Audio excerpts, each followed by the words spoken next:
Hi guys, welcome back to my channel. This is going to be a very chatty video, maybe a long video, so I definitely suggest that you grab yourself a brew. I've got an oat latte here. This is a video that I have wanted to film since September 2024. It's a video that people have asked me about. If I'm being honest and transparent, I think I need some sort of therapy to deal with this, which is so weird because I don't need therapy for anything in my life. I feel really lucky about that, and anything traumatic that's happened, I'm really lucky that I'm quite good at processing things and dealing with things head on and just going through the motions in the moment and never needing to really look back. This is the one thing that I can't seem to get over and I can't seem to process. I mean, I'm 5.5 months pregnant as I film this, so I think after the next baby I'm gonna look into some holistic therapy remedies, if you catch my drift. I have made some notes on my laptop, so if I'm not looking at the screen and I'm looking at a different screen, that's just because I wanted to write some notes to make sure that I'm not forgetting things. Let's have a chat about tongue tie, in particularly severe tongue tie, and how it affected me postpartum, living in the UK, dealing with the NHS. I think why I've taken so long to make this video is just because I feel it's just too difficult for me to talk about, and the frustrating thing is unless you've been through this exact situation, you have no idea how difficult it is. And on the surface, I've been through things way worse than this, but this is the thing that's messed me up the most. I want to share this story because I don't understand why in the UK, I can't speak for anywhere else, I don't know in the UK why aren't expected mothers warned about this. And I was speaking to Faisal about it last night and he said, but why don't people know about this? Why aren't people warned about this? And from the research I've done and from the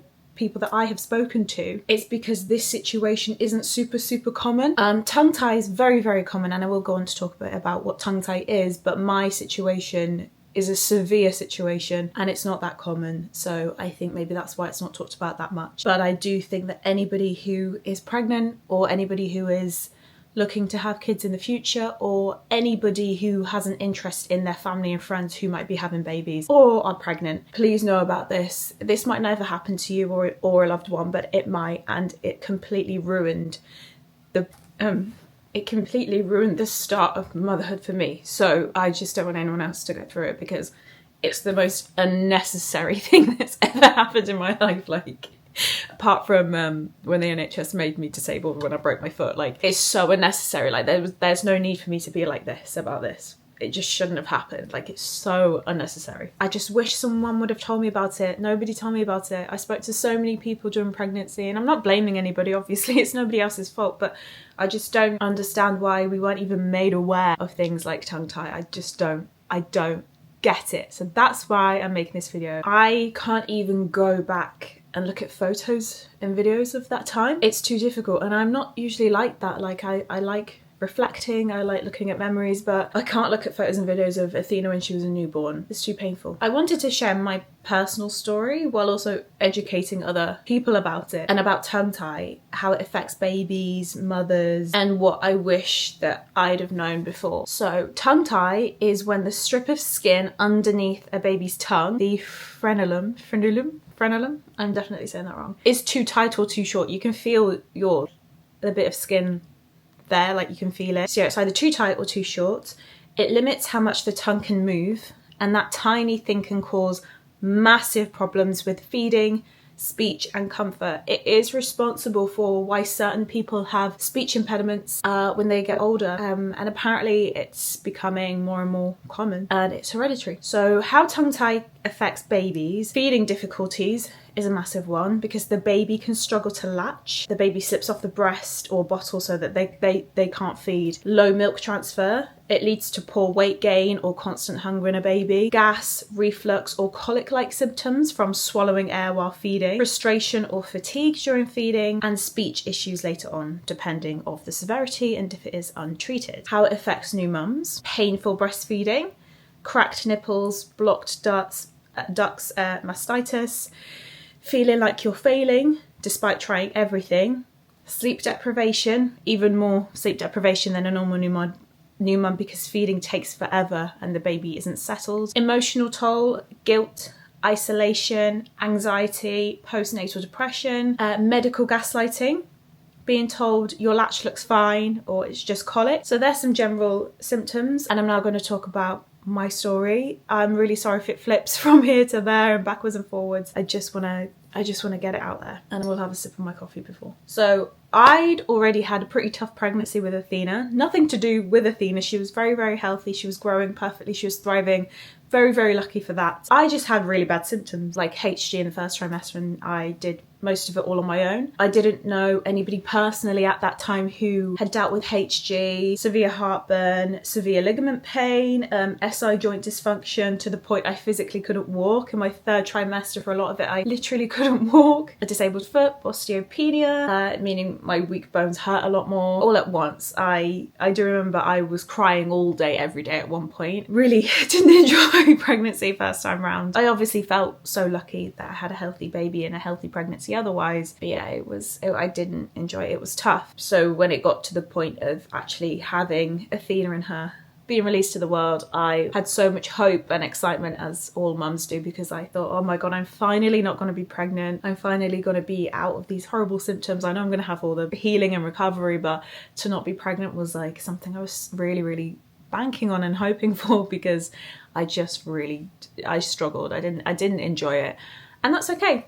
That's completely okay, by the way, if you don't enjoy being pregnant. I know there's this weird, it's mainly the older generations try and make you enjoy it, which is so strange. I had quite a tough time trying to justify that. The birth and everything went really well. The C-section went really, really well. Only a couple nasty things happened after, but the actual C-section was completely fine. We were told that she had a clicky hip or something and talipes in her left foot, which was because she spent all of the pregnancy upside down, head first. So her feet were like sticking up into my rib cage, and she's a really active baby. She's an active toddler. She doesn't stop, and so all she was doing all day was kicking, because she never ever turned. She was always head down. I know she never turned because I was seeing her feet. She essentially kicked and kicked and kicked her foot out of place because she had no room, because she was a big baby. It happens to a lot of babies and it is treatable. And then we were told she had a mild tongue tie. They stressed the word mild. We didn't know what it was, didn't know what tongue tie was. All we were told was, oh, it's fine, like you don't need to worry about it. We'll make a note of it and we'll put her on a waiting list to get an appointment for it to be snipped off if you want. Like that was a choice as well, like you can choose to get rid of it. And we were like, well, yeah, I guess we'll get rid of it. It's just crazy how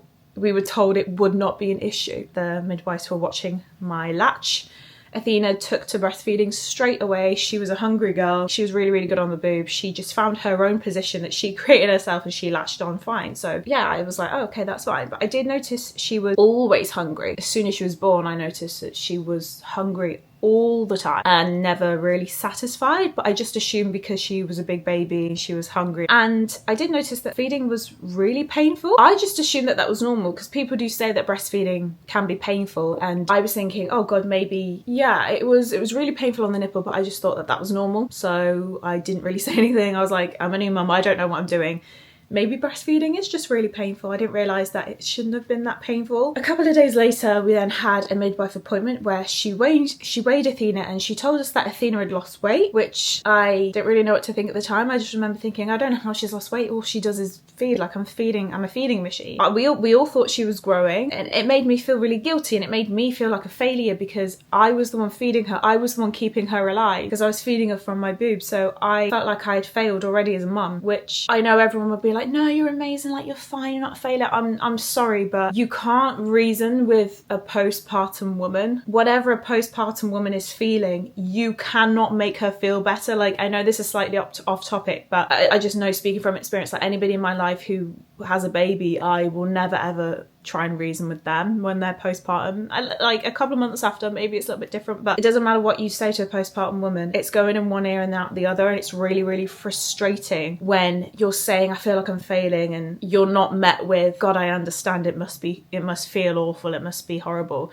You're kind of met with, no, you're not, and like you push back against it. And that's something I feel really strongly about in all areas of life. Like sometimes reassurance isn't the answer when somebody's mentally ill or going through postpartum and your hormones are all over the place. Sometimes you need somebody to just listen and say, I understand why you feel like that because of your hormones, because you've just had a baby, because you're the one feeding her. And I do think that's important too. Anyway, the midwife left and then came back a few days later, and she'd lost even more weight. So like, okay, I'll come back tomorrow. If she's not gained any, then I can't remember now, this is ages ago, but I think she left and then came back the next day, like 24 hours later. She told me that she'd lost like nearly 15% of her body weight in the days after she was born, and we were told we had to be rushed to hospital. She said, she was lovely, she said, you've got an hour and a half to get to Alder Hey Hospital. You need to take your baby in now. When you're told that about your baby as a new mum, that is the worst thing that you could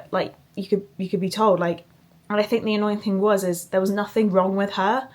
I think that's what really frustrates me, and that's something I still can't get my head around, is that Athena was fine. She was healthy. She was a healthy baby. She was feeding. All that had happened is that she'd lost weight. She had wet nappies. She was looking around. She was exploring. Like, she was fine. And yet we were told there was something seriously wrong with her, and we had to go and have all these tests done at Alder Hey. Rushing a tiny newborn baby into hospital is really scary.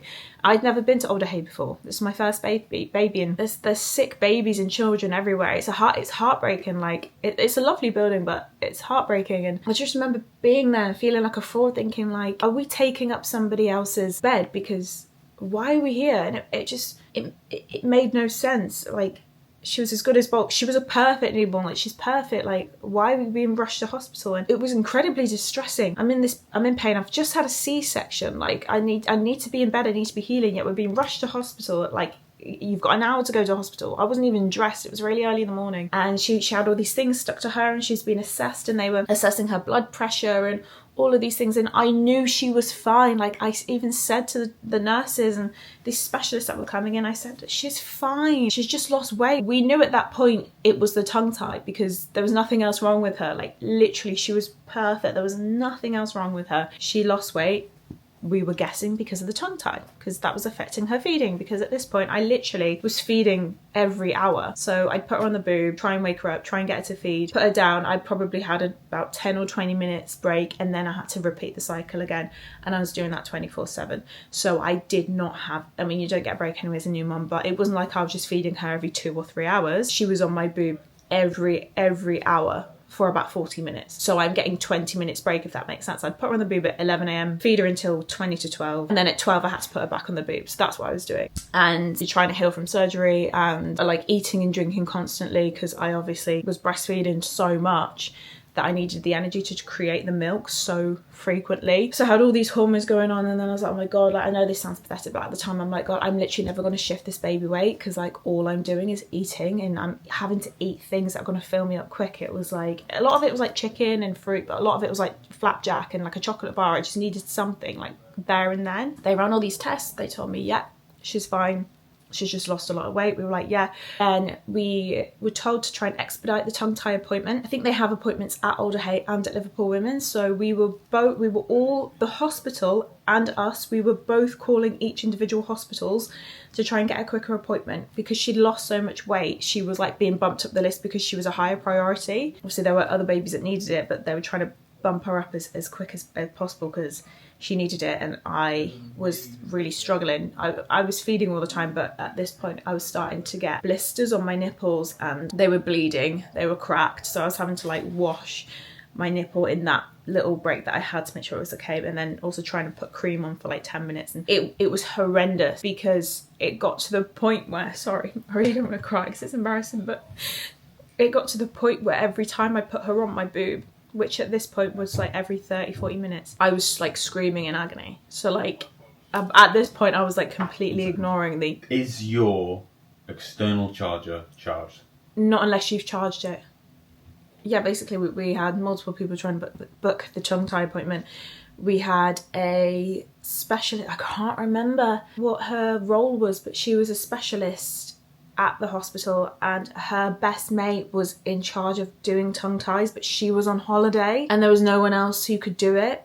But what she did was she called her and said, could you see this girl, this baby, as soon as you come back from holiday or something? And she really tried her best, because she understood it. She knew that we were put in this horrible position, but it didn't need to be that way. Like, she wasn't poorly, she didn't need to be in hospital, she just literally needed her tongue tie snipped off, and then all our problems would go away. It was that simple, and we just couldn't make it happen. And what was really confusing at this point in the hospital was that, I mean, I don't know why we didn't consider this, but when you're in the throes of something really, you know, horrible, you don't tend to think straight, but we didn't realise that people did private tongue tie appointments. We were told by all these people in the hospital that we had to wait for this appointment. At not one stage did anybody say, oh look, I'm speaking off the record, or I shouldn't, say this because we're NHS, but you can go private if you want. Like, why did no one say that? I'm annoyed that we didn't think of it, like me and my mum and Faisal. I don't know why we didn't think of it. But then also, why did not one nurse, doctor, surgeon, professional, midwife, why did not one person say that? And maybe they did in the end, and that's how we found out about it. Obviously, looking back now, I could have just gone straight onto formula. I literally could have given her breastfeeding and just put her on formula, because it would have been easier to, I wouldn't have to produce milk. I'd just have to keep making bottles and just giving her bottles, and that way everybody else could feed her, because I wouldn't be like glued to her. And, but in my head I was like, and please don't take this in any way, but I am somebody who believes that breastfeeding is the better option. Like, if you can breastfeed, do. And I was like, I can breastfeed, like it's really hard, but I can do it, so I want to do it, because that is what is best for her.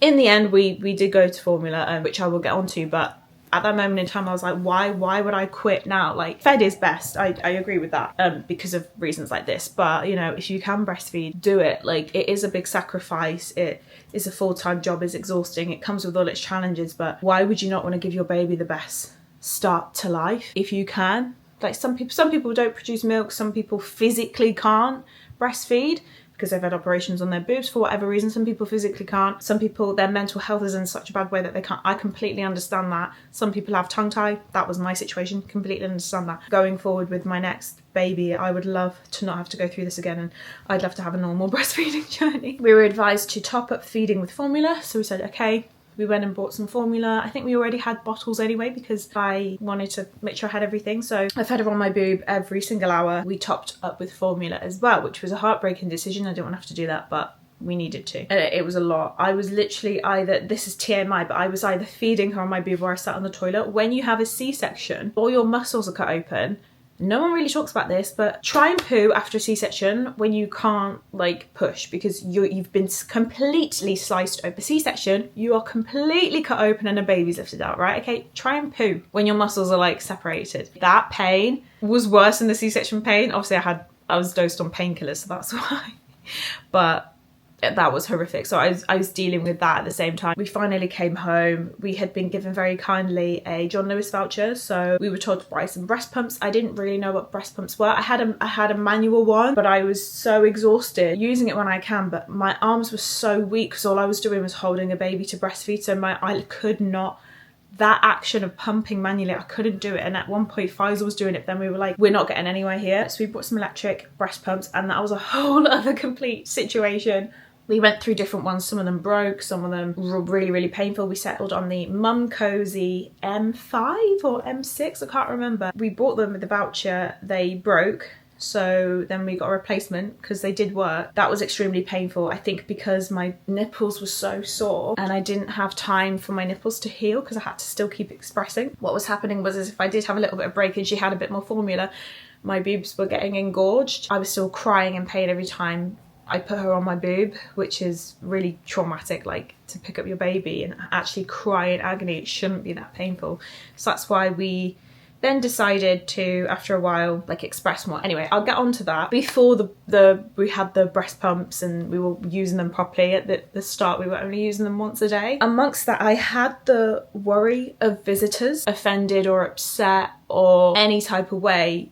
I just want to put that out there. I don't know if any of our families watch my videos, but I don't want anybody to feel bad. What I'm about to say is just my postpartum experience. So I just really don't want anyone to feel bad, but I am going to talk quite openly and candidly about this because it's something I wish I knew before, and I would love other people to be informed in case it happens to them. During my pregnancy, I said in our big family chat, which is called Nightmare In-Law, which is so ironic because like our in-laws are perfect, like we're so lucky. Anyway, I said in that group chat, I had a list of boundaries for pregnancy because I'd seen on TikTok that people had started writing their boundaries down for their pregnancy and letting their family know so that everybody knew where they stood. And I was like, what an amazing idea. We were living in Liverpool, we had no family nearby, like whatsoever. So me and Faisal kind of sat down and I said to him my boundaries. Do what you want. Like he was very much like, you're the one growing the baby, like whatever you need, we will do. And I said in these boundaries, like, under no circumstances is anybody visiting unless I have stated that I'm ready for visitors. I felt very strongly about that in pregnancy. The way I felt in my pregnancy, and that I kind of just wanted to be like left alone in a dark corner, I knew that when I'd had the baby I'd probably still feel like that. So yeah, I said I don't want to think about anyone else after I've had this baby. I just want to like think about myself, which I do think everybody should be like. I think every new mum should only consider themselves really, and the baby and their partner. I don't like unsolicited visits anyway.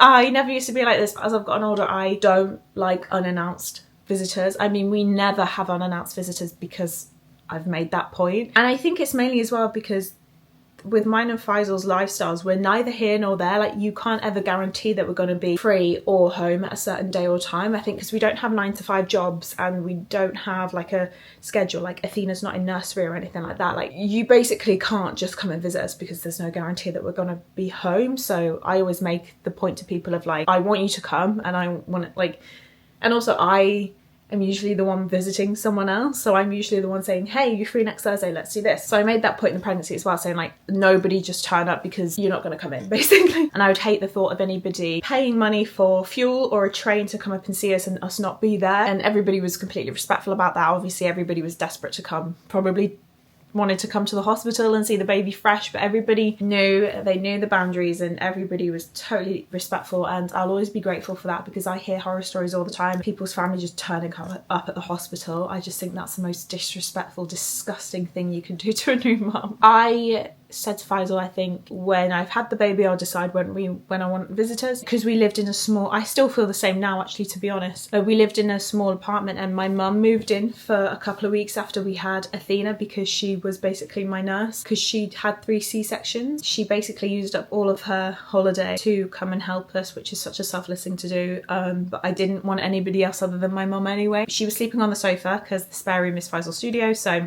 it was the bed with me, Athena and Faisal. My mum was on the sofa. I said to everyone, and I said to Faisal as well, like, I didn't want anybody staying in the flat because it would be too cramped. I feel that way about this next baby anyway. Because the birth went so well, on the day after the C-section, I said, hey everyone, because I think this was a Friday, like, hey everyone, next weekend, come and see the baby. Because I was like, that's going to give me, this is before the tongue tie situation, but I was like, that's going to give me a full week to start recovering, get used to having a baby, blah, blah, blah. And then next weekend, people will be off work, so people can come up and I'm going to be ready. I thought everybody's desperate to meet the baby. It'll be amazing. I had no idea that that week was going to be the week from hell. I had no idea that having visitors was going to be the worst thing ever postpartum, having a baby with a tongue tie. And I just want to stress, tongue tie is often really mild and doesn't really affect feeding. So if you are a mum and your baby had a bit of a tongue tie and you're like, wait, it wasn't that bad, you just didn't have it that bad. Like, sorry, I don't want to sound, or like you don't get it, but unless you've been there, you just don't get it. Like, you can't even sympathize or relate to it. Coming back from Old Hay Hospital, I couldn't think of anything worse than hosting visitors in my situation. And like I said, I was either breastfeeding or sitting on the toilet. I was told that visitors were going to be coming from Friday, and that broke my heart because I specifically said the weekend. And looking back now, it sounds like so dramatic, but when you're postpartum and you're going through something traumatic, I felt so hurt by that. Like, and I'm laughing now because it's so ridiculous, but that's how I felt in the moment of my hormones raging. If I was to go back in time, I would have gone back and said, hey everybody, I'm so sorry, but I'm cancelling all visitors, all visiting this week.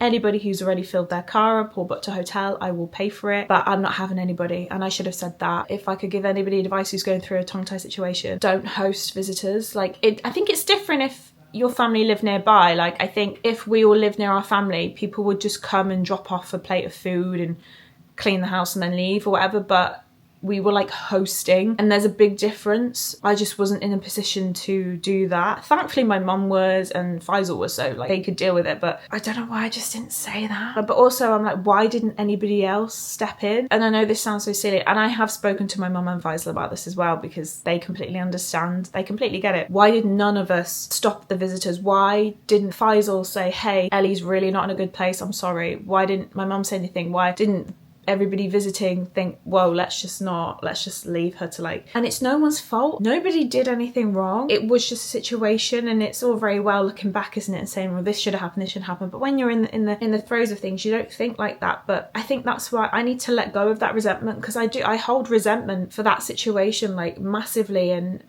I know it's weird to explain, like, I know I am not resentful for that, but there's something in my brain that's resentful for that. Does that make sense? It's like when I've had depression or whatever, I know me, Ellie, doesn't think these depressive thoughts, but my brain is telling me I'm thinking it, if that makes any sense. So I feel like it's a similar situation, because nobody had bad intentions, but I still don't know. I just wish somebody stood up and said, hey, you are not in a good place right now. No one's coming to visit. So because sorry, this video is so long. I had big blisters all around my nipples. I'll never forget Faisal's face once when he saw how mangled they were. His face looked like he'd just seen the most gruesome thing ever. We tried everything, cooling pads, creams, all sorts, but they never had any time to heal, so they just got bigger, because it got to the point where I was screaming in agony. There was still no news of a tongue tie appointment, so the weekend people visited was hell on earth, because I was either on the toilet or feeding, and I didn't enjoy visitors. I didn't enjoy any part of having visitors.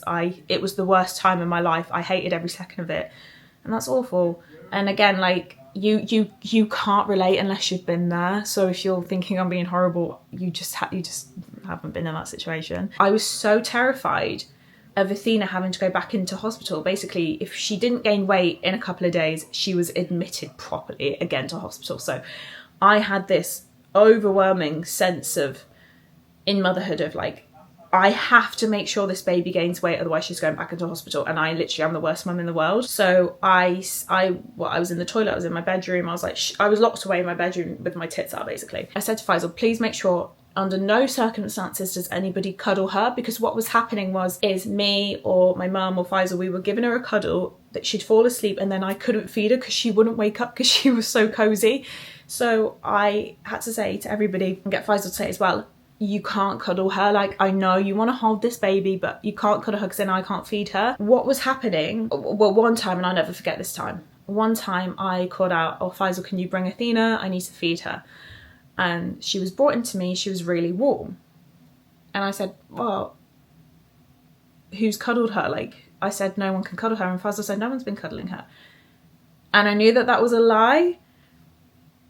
And again, like, there's no malice by this, but somebody was cuddling my baby who I'd said not to, because I couldn't then feed her. So I was given this warm baby, and if you've ever dealt with a newborn baby, you know when they're warm, someone's been holding them, like when they're really warm and toasty. So I knew that she had been cuddled because she was warm, and I then couldn't wake her up and I couldn't feed her, so she missed a feed. Every feed, when you're in that situation, every feed counts. I'm not exaggerating. Every single feed counts, and she missed that feed because I couldn't wake her up. I tried everything to wake her up, and obviously you have to be so gentle with a newborn baby. You can't like shake them or slap them. So I was like trying to sing to her. I was moving her. I was taking layers off so she was cold, so she'd like wake up. None of that was working. She missed a feed. And I know for a fact that she was held, and I was lied to and told that she wasn't. And that's something that I know I need therapy for as well, because I can't forget that. I can't shake that. And in the grand scheme of things, it's a little white lie. It's not that big of a deal. But when I was in that postpartum stage, days after surgery, going through the worst pain I've ever had in my life, going through the biggest hormonal drop ever in my whole entire life, I could not believe that that was said to me and that happened. And it was a case of like, who's feeding her? Me. Who's making sure she gains weight? Me. Who's responsible for keeping her alive? Me. It all falls on me. Everything falls on me. Everything falls on the mum. And that little tiny thing had the biggest impact ever. And I was so upset and I was so hurt. I was thinking, why would anybody betray me like this? She was 1 week old. It was such a difficult weekend, having to be happy to see, I was trying to be so happy for people seeing her for the first time, but also I just wish everybody would leave. I was so conflicted. It was awful. Like, all I remember from that time was just like pain, anguish, like resentment, all these nasty feelings. And I never ever want to go back there. It was also hard trying to like negotiate times of visits as well, especially because the tongue tie and all of that as well. Like with a newborn baby, I've always known and I've always read and I've always heard from other people, like if you're going to visit a newborn baby, don't stay for that long because you are outstay, you're welcome. Like the mum's in a really vulnerable position. It's a little bit different, I think, if you're on your 4th baby because you're just used to it by then, aren't you? But like a brand new mum, like don't stay long. So I then had that added stress of all this tongue tie. This is all related because tongue tie is like the catalyst. Anyway, all this stress of like making sure that our little flat wasn't full of people. So I was then having to be like, sorry guys, you've been here for like 5 hours, could you leave so someone else can, and it was all like that, and it was hell. It was hell. And if I could give any new mum advice, whether they've got a tongue tie or not, let people negotiate visits between themselves. Like that's what I'll be doing going forward, and I will talk about going forward in a bit. But yeah, like having to try and negotiate, making sure that there wasn't 50 people surrounding me and my newborn at once. It was just, oh God, it was horrible. I just felt so trapped. The most important thing when a baby's born is how the mum feels. After that weekend, we gave up with the NHS completely. We kept calling, we kept trying to expedite. They kept telling us, yep, you're high on the waiting list, blah, blah, blah, blah, blah. We weren't getting anywhere. So we booked a private tongue tie appointment with Infants, INFANNTS. It was a tongue tie clinic in Liverpool for the following Saturday. And I cried so much thinking of the possibility of relief, and my dad and Faisal's dad paid for it. They came together and they paid half each, which was so lovely of them to do. Faisal took charge of the breast pumps, they got delivered. I was in too much of a state to worry about how they worked, and I'm not very logical, and Faisal's very logical and practical. He's very much a man. So he cleaned the breast pumps. He literally put the breast pumps on my boobs. All I had to do was sit there. He did it all because I'm so like, I love that man so much. Like, I'm so glad that obviously it was devastating for him seeing me, but he was very calm, collected. He was really, really enjoying it. He was taking Athena out and they're going on their little dates together. He was doing it all for me because, I mean, he would have done that anyway because it's Faisal. It was really, really painful to express, but less painful than actual breastfeeding. It was cool to see that there was absolutely nothing wrong with my supply.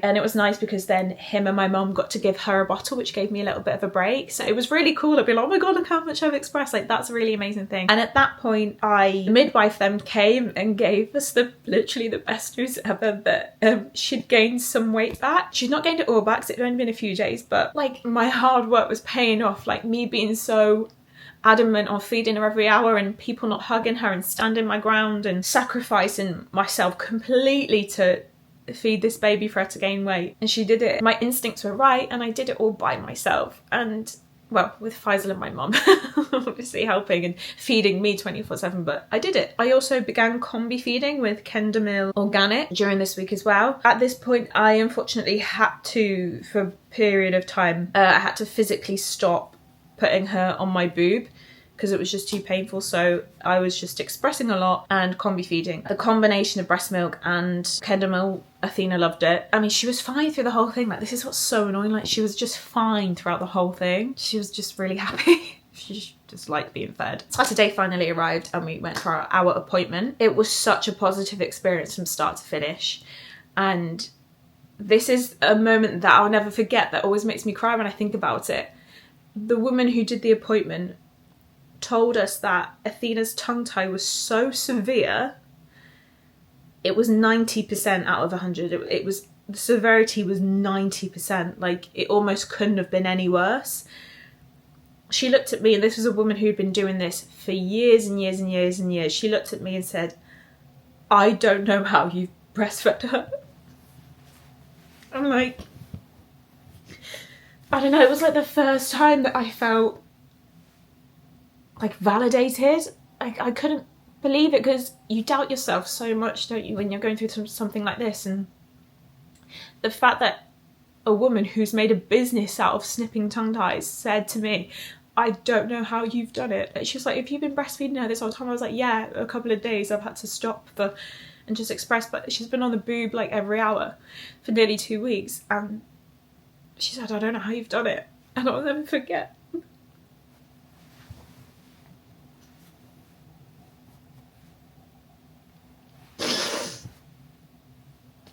I'll never ever forget that. I couldn't believe that.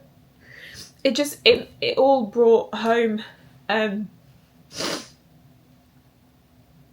it just made sense. I don't know how to explain it. That I was so validated. It's like anybody who's had like a laparoscopy and is finally told they've got endo after 20 years of bad periods. It's like, finally, like, I'm not making it up. And it was, yeah, it was crazy. I just burst into tears. And I think she could see, like, the relief.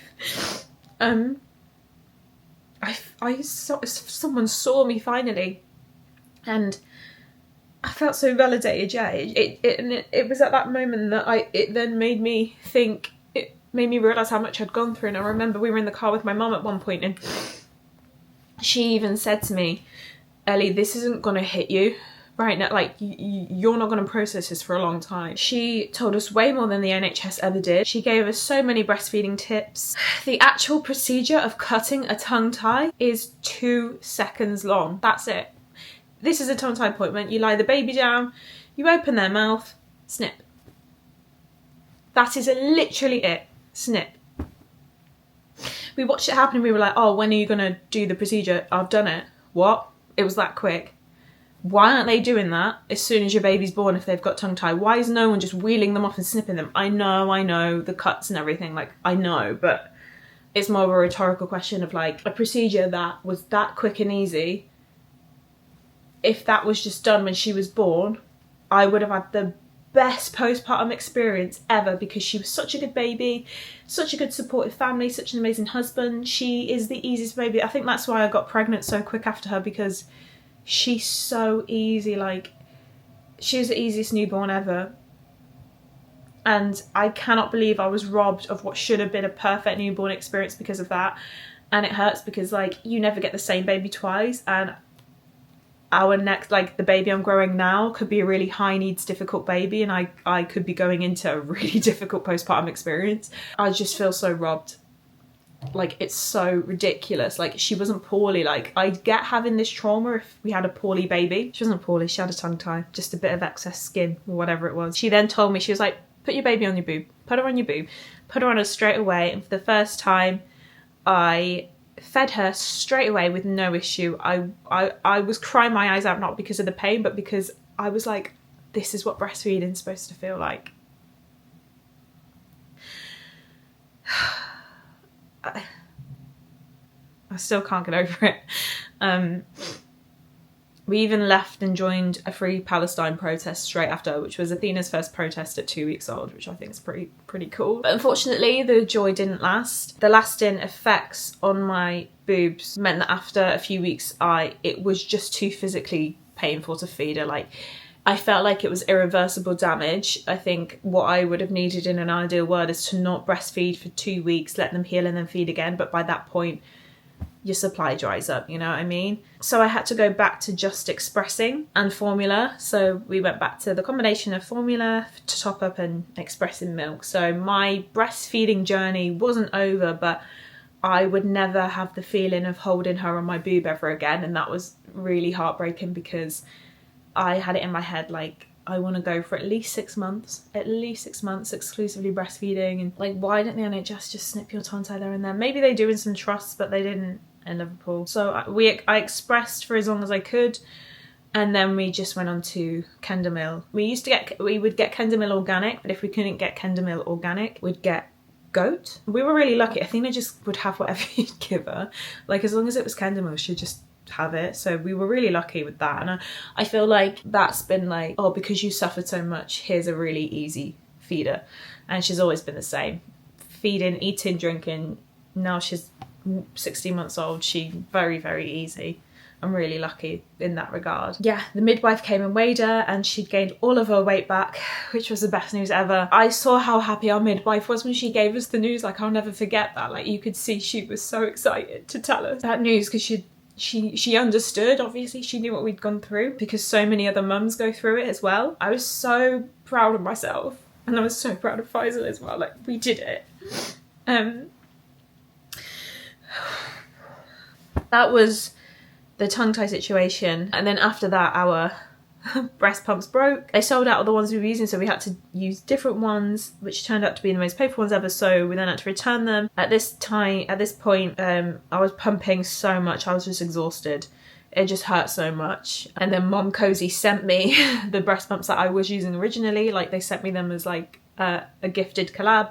So I was using those, and I used them for as long as I physically could. I then started pumping less and giving more formula, and then gradually over time I stopped expressing completely, and it was devastating.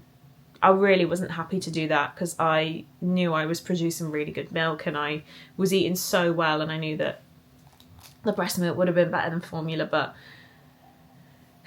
yeah, that's a whole other long story. If people want me to talk in depth about breast pumps and that, I can. Faisal was like, I'll do anything. I'll go to 20 different shops to make sure that you can do this. And in the end, I just said to him, I've been through so much. I can't do this anymore. I need to feel normal again. And I gave up. I packed away my pumps. We bought more tins of formula, and that was that. I cried so much because it was such a relief to know that I didn't need to think about that again. After that, I started to enjoy being a mum, because up until that point, I didn't enjoy it. Obviously, there were fleeting moments I enjoyed, but I didn't enjoy it. I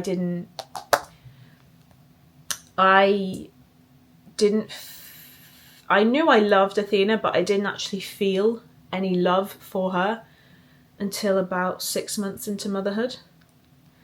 Because tongue tie completely destroyed me. It completely ruined my postpartum experience.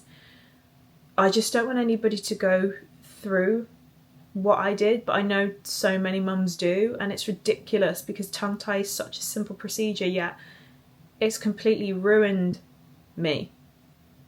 Not every case is as bad. I know a lot of people who have tongue ties that go unnoticed. I know a lot of mums whose kids had tongue tie, but it didn't affect the feeding at all. So if you do watch this and think, God, it wasn't that bad, like I said, I'm sorry, but you just didn't have a bad case. Sorry. I don't know if I had postpartum depression. I think I just went through something traumatic that's got lasting trauma. You know, it was such a physical thing I went through. But yeah, I did have intrusive thoughts, and I did wish quite a lot that I never bothered having a baby at the start, just because it was that bad. Obviously, I don't think like that now. I love being a mum. I'm literally having my second baby. Like, I love it. But I wouldn't wish it on my worst enemy. And it's so frustrating because all it is a snip. That's all it is. I'm aware this video is really long. These are some tips to help someone going through something similar. Offer to cancel or reschedule your visit. Even if the tongue tie situation is mild, offer to cancel. This doesn't apply to necessarily tongue tie. If somebody's having issues with C-section healing or feeding or whatever, you as a visitor, as a family member, as a friend, should be the one to offer to cancel and reschedule your visit, because the new mum might feel too guilty doing so. But offering to not visit could save them a lot of trauma and guilt. Don't ask loads of questions like, but why? Why is it so painful for you? It's really invalidating and annoying, and there's no time to answer specific questions when you're going through something like that. I did remember I had quite a lot of like, but why is breastfeeding so painful for you? But why have they got a tongue tie? But why do you need to have a private appointment? Why can't you just wait for the NHS? Like, do your own research. Don't bombard a new mum or new dad with stupid questions like, why is breastfeeding painful? Grow up. No. Don't hold or cuddle the baby if you're visiting unless the mum says, yes, you can have a quick hold or a quick cuddle. Don't just assume that you're going to be able to do that. I mean, don't assume anyway, but yeah, don't hold or cuddle the baby if you're visiting. Instead, offer, obviously this is if you live locally, obviously, offer to do some washing.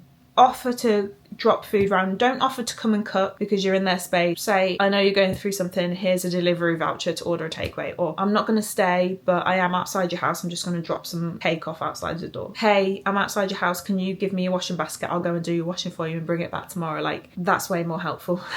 Way more helpful. Help chase tongue tie appointments or help to book a private one. It's a lot of admin calling hospitals and doctor surgeries and whatever, so offer to take that admin weight off. Don't take it personally if they don't want your help or don't want you visiting. Your time will come. It's not a personal thing. If they don't want or need you there, they're obviously just going through something. If you can, and only if you can, offer to contribute towards a private tongue tie appointment, even if it's just £5. This is only if you can. I know financially times are really difficult for everybody, but if you can, offer do. Understand that healing isn't linear. It's not the same for everyone. You might have never had a baby before, so obviously you don't know what healing's like. You might have had a baby 60 years ago and you can't remember what it was like. Let them know that you're available, but give them space. And most importantly, and this goes for any situation, not just tongue tie, remember it's not your baby. Going forward, now that I'm a couple of months away from having my second baby, Faisal has vowed and promised that we're not going through that again.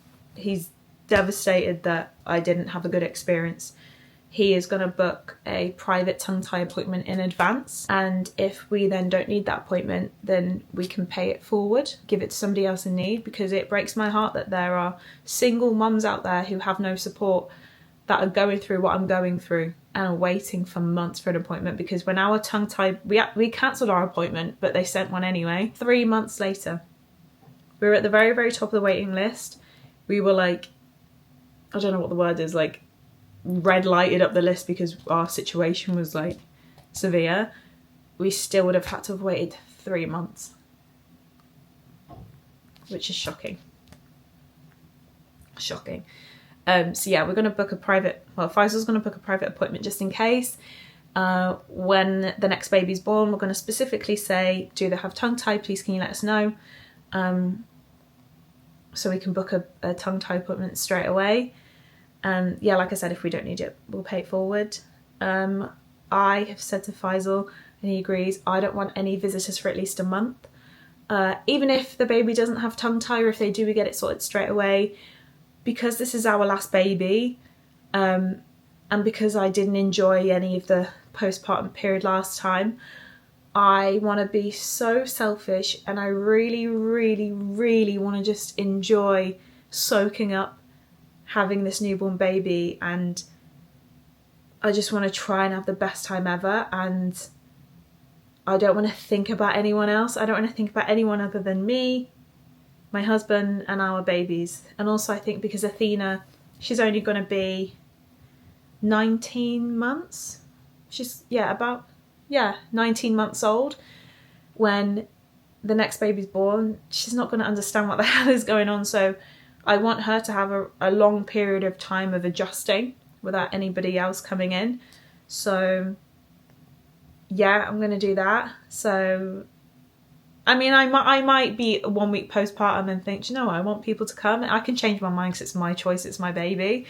But as it stands, I want to have at least a month of just living our life, not thinking about anyone else. And I think I'm going to do the same with the next baby.